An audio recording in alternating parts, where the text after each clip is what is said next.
Уште едно ново издание на Ексклузив, а верувам дека во продолжение оној кој што токму овдека во студиото прекрасниот амбиент на Холидей ни гостува е ексклузивен. Гостин токму од причината што и прв пат го снимаме токму во нашата емисија. Иван Босилчич, нема потреба од некакви најави со оглед дека станува збор дефинитивно во кратки црти за еден голем уметник пред се и во сферата на музиката, меѓутоа и актерството. Добре ни дојдовте во Македонија за почеток. Ве благодарам. Се надам дека добро сме сместени, иако надвор ве пречека не баш некое одлично време, меѓутоа верувам дека тоа нема да влијае и на разговорот наш и сето она што ве очекува од Скопје па се до градот Битола, токму каде што и се случува еден убав настан. Конечно, македонската јавност еве во 2023 година ќе ја дочека популарната ваша, јас ќе наречам представа, затоа што сепак сте и глумец,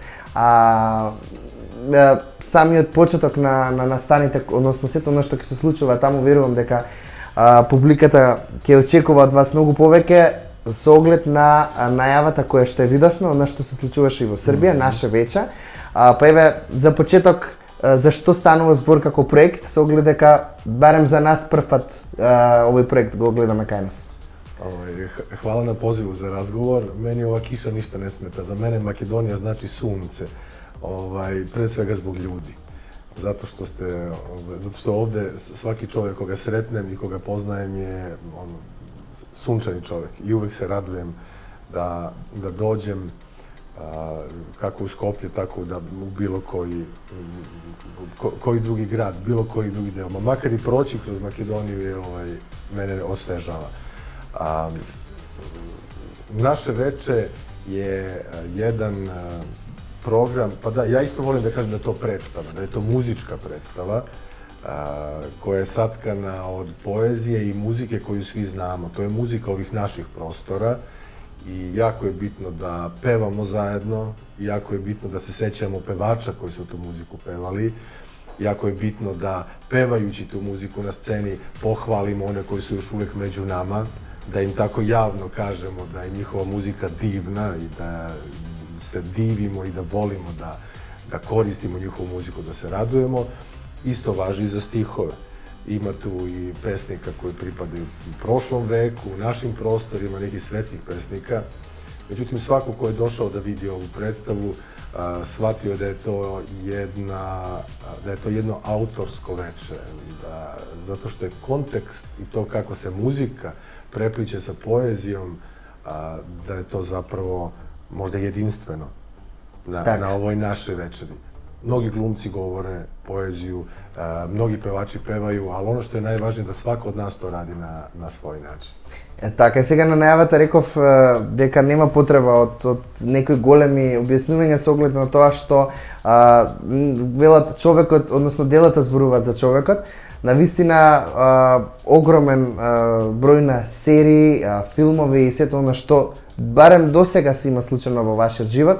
Меѓутоа јас морам да ги спомнам оние филмови, серии, односно она што македонската публика го знае, особено Ранјени Орал, една серија која што дефинитивно некако можеби најдобро ве прикажа во Македонија, односно за македонската публика, со оглед дека токму таму имавме можност да ги слушаме непрекрасни композиции на Желјко Оксимович. Таа симбиоза во соработката ваша која што имавте и сето она што го гледавме, верувам дека ќе се претечи и преку представите. Сигурно. Но еве кажете ми, со оглед дека досега има голем број и серии, меѓутоа филмови, која можеби досега највеќе ви остави впечаток, со оглед дека проектите кои ги работевте конкретно со Кошетник филм се дели од Миријам, нели, авторката која што станува збор за сериозни приказни телевизиски. Да, било je pre tih ljubavnih priča, bilo je serija raznoraznih, bilo je filmova, bilo je i posle toga, ali to nekako ostaje centar jednog filmskog života, ne samo mog, nego i svih glumaca koji su tu učestvovali. Pre svega mislim na moju dragu koleginicu Bobu Slobodu Mićalović. Nas je taj period vezao prijateljski za ceo život. Mi smo to proživjeli zajedno i samo snimanje i to kako je publika prihvatila. Evo jedan podatak, Ranjeni Orao je najgledanija televizijska serija na ovim našim prostorima ikada. Poslednju epizodu, znači sam kraj priče, u Srbiji je, na primjer, gledalo čak 78% stanovništva. Ja se sećam, ja sam pogledao kroz prozor svoga solitera i vidio sam da su ulice prazne. To je kao kad su najveće utakmice, znate, kada su neki državni događaj i takva je atmosfera. I to je bilo sa razlogom. Zato što smo svi bili željni da pričamo priče o ljubavi i publika je bila željna da gleda o ljubavi, da se setimo da nismo uvek bili neka zabit Evrope ili neki treći svet i tekako smo mi znali šta je ljubav, šta je književnost, šta je umetnost, šta je etika. Šta više, pouzdano tvrdim da su narodi sa ovih prostora mnogo pre znali šta je lepota i u duhovnom i fizičkom smislu nego mnogi drugi. I mi smo to prepoznali kao narodi i radujem se što su te serije prikazane i van srpskog govornog područja. Zapravo, to je sve naše. To je dokaz da je to sve naše i da mi možemo jezikom umetnosti da komuniciramo izvanredno. Така, впрочем и самата серија, тоа е и она што е поентата некако го спои целиот народ, односно од повеќе земји, а верувам дека така е и со овие понови серии, нешто што беше актуелно во Србија, чини ми се уште особено остави голем впечаток со оглед дека токму вие некако сте во поглавните ликови на таа серија, ако не и главниот, во Ургентни центар, серија која што дефинитивно некако и ги прикажа стандардите кои што може да ги овозможи филмската српска индустрија. Какво е тоа искуство со оглед дека на некој начин чинаме и франшиза странска, меѓутоа еве вие да се најдете во таков еден добро познат формат светски на Ургентни центар. To je izuzetno zanimljiv projekat. Vi znate da na našim prostorima kada nešto uspe, neka priča uspe, odmah se stvore još 4 iste takve. Pa tako smo imali niz ratnih filmova, pa kriminalističkih filmova, pa ljubavnih filmova, ali ostade Urgentni centar jedina medicinska serija. Така е, да. To je prvo zato što to uopšte nije jednostavno napraviti. Samo mi koji radimo na tome znamo koji je napor potreban. Ali taj napor je potpuno opravdan i da vam kažem, vrlo smo inspirisani da to radimo zato što branimo tako pričamo o jednoj fantastičnoj profesiji, a to je doktorska profesija. Radeći kroz ovo, ja tamo glumim pedijatra i uglavnom sam snimao sa decom. I shvatio sam da svako od nas kada ode kod lekara nekako se smanji i svi smo mi kao neka deca, znate, malo smo nemoćni. I mnogo je bitno da medicinsko osoblje prema nama bude nežno, da bude obazrivo.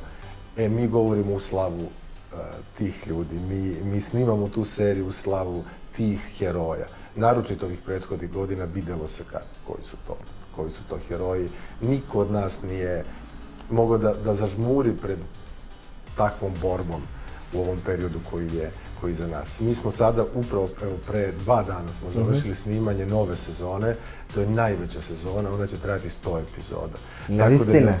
Tako da će nas publika gledati skoro celu godinu, onako skoro svako veče i to je moja posebna radost. Тоа е може дефинитивно доказ, може би највеќе што може би и токму ете вие како име и презиме сте во таа серија, верувам дека квалитетот е загарантиран со таква екипа на актери во самата серија.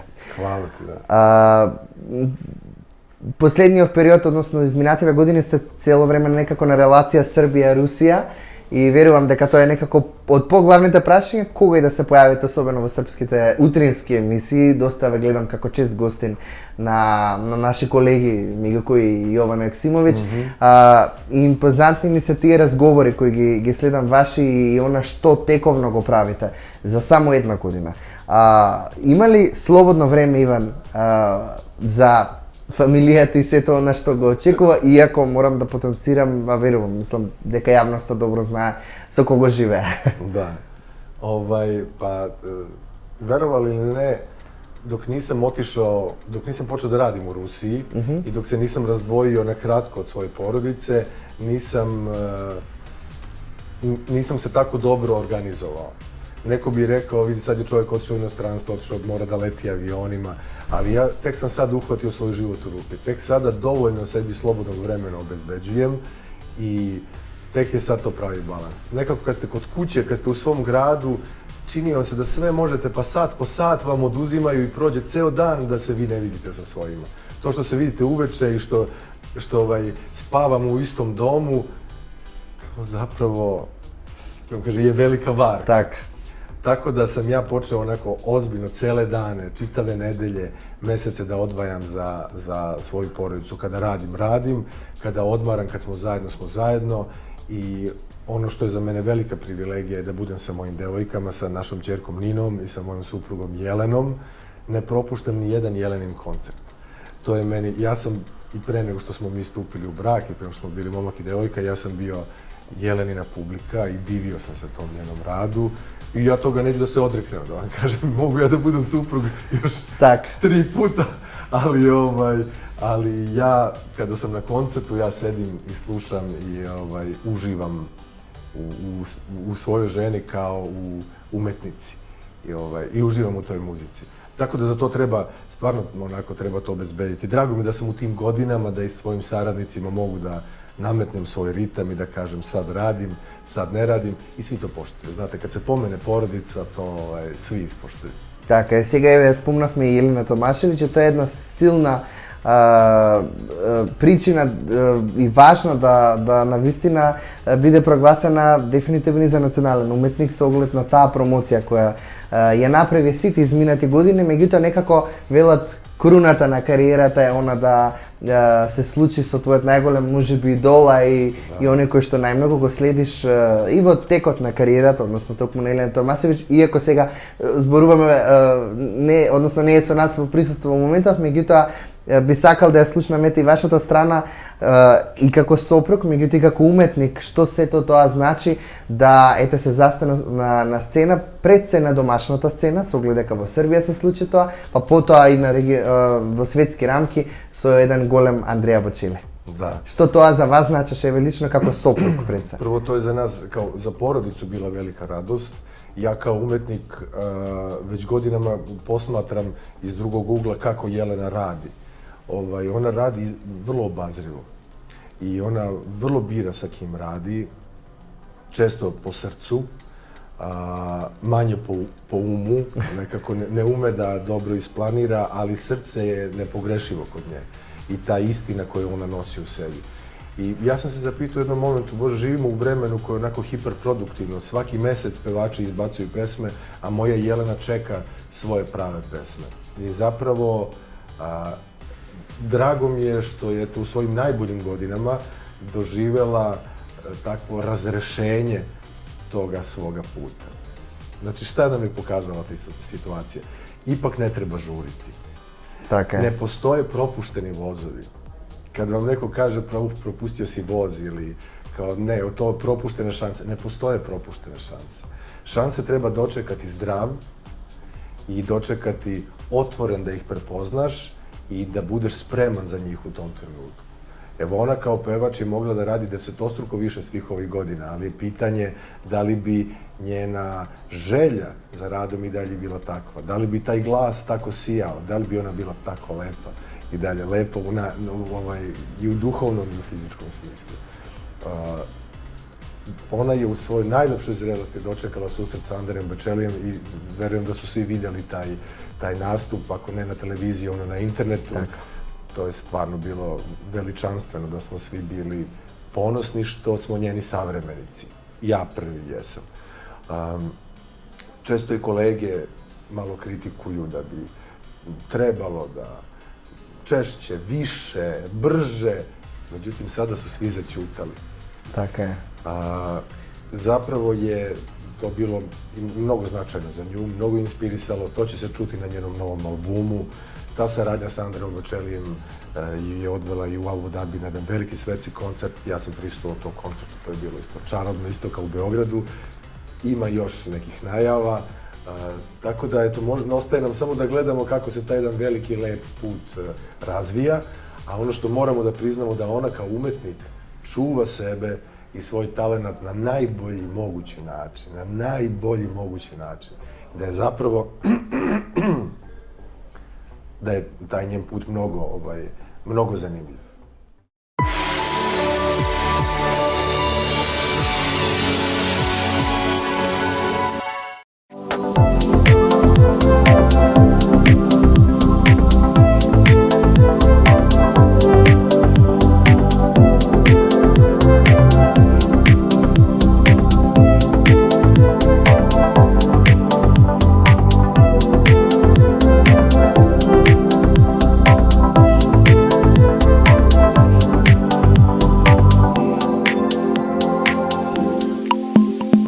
Holiday Inn, Skopje, Intercontinental Hotels Group.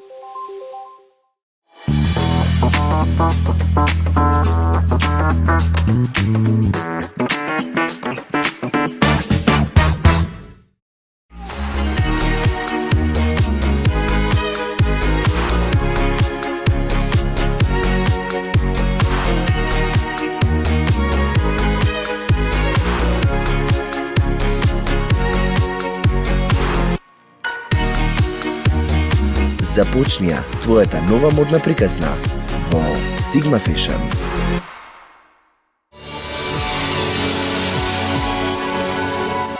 Јас еве пред самиот крај со оглед на тоа што до сега го кажавте, не би имал што да додадам и токму некако дадовме мотив за секој оној кој што се бори од својата кариера, дали тоа музичка, актерска или било каква, дека токму треба да секогаш верува во себе. Тоа е и некако најважно на патот кој не очекува и некако не би имало потреба да додадам на сето ова што го кажавте. Мене ми е многу драго што направивме величествено интервју за мене пред се, а и што зборував еве и разговарав со ликови кои што имаат златни кариери, токму и затоа во позадината ни се гледаат личностите кои дефинитивно го сослужуваат епитетот ексклузивитет. Ви благодарам многу. Hvala ti.